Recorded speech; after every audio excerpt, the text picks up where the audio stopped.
Hi friends, आपका अपने YouTube channel math तक में स्वागत है। आपको जो है मैं इसमें 2023 में जिस स्टूडेंट का जो है वो मैट्रिक का एग्ज़ाम पढ़ रहा है वो सबको लिए जो होता है वीवीए और मोस्ट इम्पोर्टेंट साइंस का क्वेश्चन लेकर आया हूँ। ये सब क्वेश्चन करिए और इस सिलेबस को जानिए कि कहाँ से बोर्ड में किस प्रकार का क्वेश्चन पूछता है। तो चलिए शुरू करता हूँ। पहला क्वेश्चन देखिए, इसमें पहला क्वेश्चन है कि निम्न में से किसे रासायनिक दूध कहा जाता है। ठीक है ना। तो रासायनिक दूध देखिए, इस चारों ऑप्शनों में किसे कहा जाता है, तो हार्मोन को जो होता है वो क्या कहा जाता है, रासायनिक दूध कहा जाता है। यानी पहला का डी।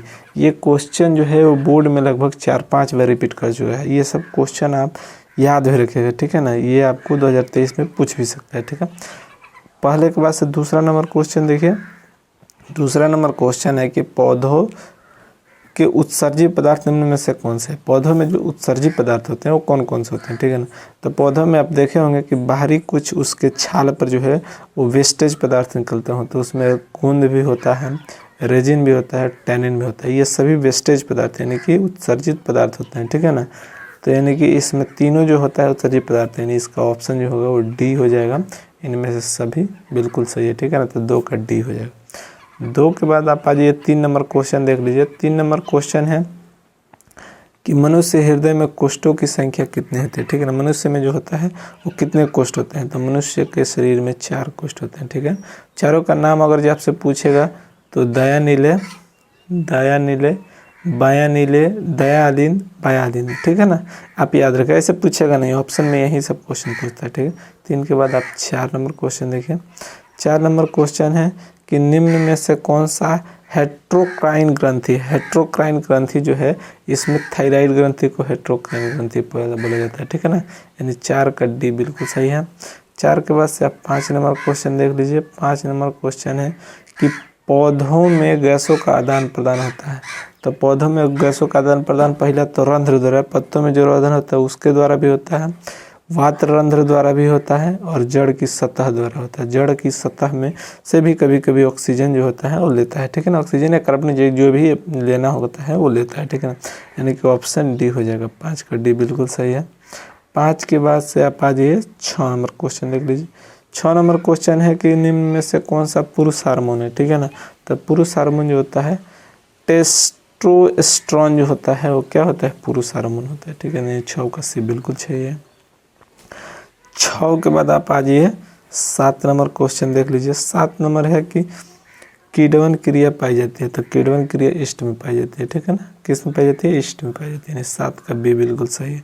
7 के बाद आप आ जाइए 8 नंबर क्वेश्चन। 8 नंबर है कि प्रकाश संश्लेषण जो होता है यानी प्रकाश संश्लेषण की क्रिया किस समय होती है। ठीक है। दिन में होती है कि रात में होती है कि दिन रात दोनों में होती है। ठीक है ना। तो प्रकाश संश्लेषण हमेशा सूर्य के प्रकाश के उपस्थिति में होता है। ठीक है ना। सूर्य के प्रकाश की उपस्थिति यानी कि सूर्य का प्रकाश हमेशा दिन में रहता है, यानी कि दिन में हो गया। यानी प्रकाश संश्लेषण दिन में होता है। प्रकाश संश्लेषण दिन में होता है। 8 के बाद से आप 9 नंबर क्वेश्चन देख लीजिए। 9 नंबर क्वेश्चन है कि 9 नंबर क्वेश्चन जो है देखिए, एक वयस्क मनुष्य के कितने दांत होते हैं। ठीक है ना। वयस्क जब मनुष्य वयस्क हो जाता है तो उसमें कितने दांत होते हैं, तो 32 दांत होते हैं। ठीक है ना। एक वयस्क मनुष्य में 32 दांत होता है। ठीक है। 9 के बाद 9 का बी हो गया। 9 के बाद आप 10 नंबर क्वेश्चन देख लीजिए। 10 नंबर क्वेश्चन है कि मस्तिष्क जो होता है, मेरा जो मस्तिष्क होता है उत्तरदायी होता है। तो मस्तिष्क पहले हृदय स्पंदन के लिए भी उत्तरदायी होता है, शरीर संतुलन के लिए, यानी शरीर में जितनी भी क्रियाएं होती है वो मेरे मस्तिष्क द्वारा ही संतुलित होती है। और मस्तिष्क तो सोचता ही है, यानी कि ऑप्शन डी हो जाएगा। यानी कि 10 का डी बिल्कुल सही है। 10 के बाद से आप आ जाइए 11 नंबर। 11 नंबर है कि ट्रेकिया। ट्रेकिया एक प्रकार का अंग होता है। ट्रेकिया किस जीव का श्वसन अंग है। ठीक है ना। ट्रेकिया एक प्रकार का श्वसन अंग होता है, वो किस जीव का पूछ रहा है। ठीक है ना। तो इसमें कॉकरोच का जो श्वसन अंग होता है वो ट्रेकिया होता है। यानी कि 11 का सी बिल्कुल सही है। यहाँ पे जो आपको आंसर बताएंगे वो बिल्कुल सही बताएंगे और क्वेश्चन भी आपको बिल्कुल वही क्वेश्चन लाए हैं जो एकदम बोर्ड में डायरेक्ट पूछता है। ठीक है ना। 11 के बाद से आप आ जाइए 12 नंबर क्वेश्चन।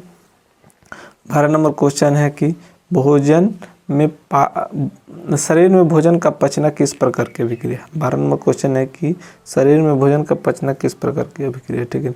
संयोजन है कि अपचयन है कि उपचयन है कि विस्थापन है। ठीक है ना। तो शरीर में भोजन का पचना एक उपचयन अभिक्रिया है। ठीक है ना। उपचयन अभिक्रिया होती है। 12 का सी बिल्कुल सही है। 12 के बाद से आप 13 नंबर क्वेश्चन देख लीजिए। 13 नंबर क्वेश्चन है कि पूर्ण विकसित अंडाशय, क्वेश्चन देख लीजिए, पूर्ण विकसित अंडाशय कहलाता है।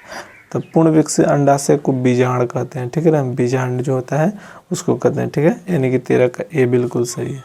13 के बाद से आप आ जाइए 14 नंबर क्वेश्चन देख लीजिए। 14 नंबर में है कि एक स्त्री में कौन सा लिंग गुणसूत्र मिलते हैं, ठीक है। तो स्त्री में एक सेक्स लिंग गुणसूत्र मिलते हैं। अब पुरुष में पूछेगा तो एक्स वाई हो जाएगा, ठीक है, पुरुष में एक्स वाई और स्त्री में एक्स सेक्स, यानी 14 का बिल्कुल भी सही है। 14 के बाद से आप 15 नंबर में आ जाइए। 15 नंबर में है कि मृतोपजीवी का उदाहरण होता है, ठीक है। मृतोपजीवी का उदाहरण जो होता है वो गोबर छत्ता होता है, यानी ऑप्शन बी हो जाएगा, ठीक है ना। 15 का बी बिल्कुल सही है। 15 के बाद से आप आ जाइए 16 नंबर में। 16 नंबर में है कि गाढ़ कोशिका की कौन सी भित्ति मोटी होती है, ठीक है ना। गाढ़ कोशिका की कौन सी भित्ति मोटी होती है, तो गाढ़ कोशिका की बाहरी भित्ति जो होती है वो मोटी होती है, ठीक है ना, यानी कि 16 का बी बिल्कुल सही है। 16 के बाद से आप आ जाइए 17 नंबर। 17 नंबर क्वेश्चन में है कि वायुमंडल में नाइट्रोजन की मात्रा है। तो वायुमंडल में नाइट्रोजन की मात्रा जो होती है वो 78%, सबसे ज़्यादा मात्रा में अगर जी वायुमंडल में कोई गैस पाया जाता है वो नाइट्रोजन। उसके बाद से ऑक्सीजन जो होता है वो लगभग 21% पाया जाता है, और उसके बाद से जो होता है CO2 लगभग 0.3% पाया जाता है, ठीक है ना, ये भी याद रख सकते हैं, ठीक है। 17 के बाद से आप 18 नंबर क्वेश्चन है जी। 18 नंबर क्वेश्चन है कि प्राकृतिक में पृथ्वी पर ऊर्जा का मुख्य स्रोत क्या है।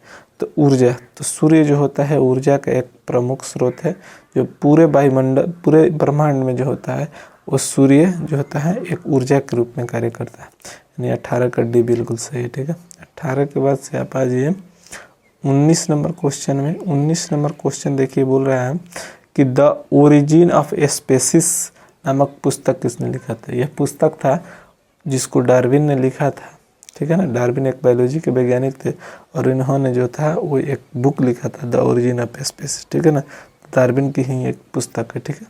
19 के बाद से आप 20 नंबर क्वेश्चन में आ जाइए।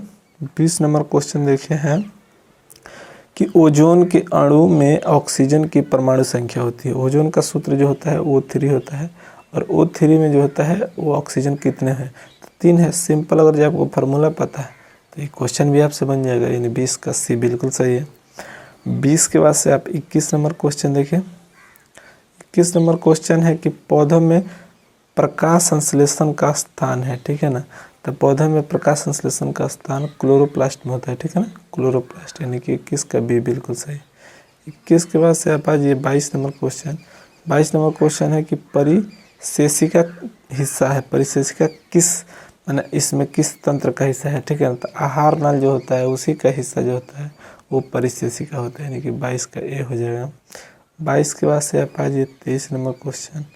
23 नंबर है कि एक खाद्य श्रृंखला में तीसरे पोषी स्तर पर हमेशा रहता है, तो मांसाहारी रहता है, ठीक है ना, क्या रहता है, मांसाहारी रहता है, 23 का बी हो जाएगा। 23 के बाद से आप आ जाइए 24 नंबर क्वेश्चन है। 24 नंबर क्वेश्चन है कि निम्न में से कौन से समूह में केवल जैव निम्नीकरण पदार्थ है, ठीक है ना।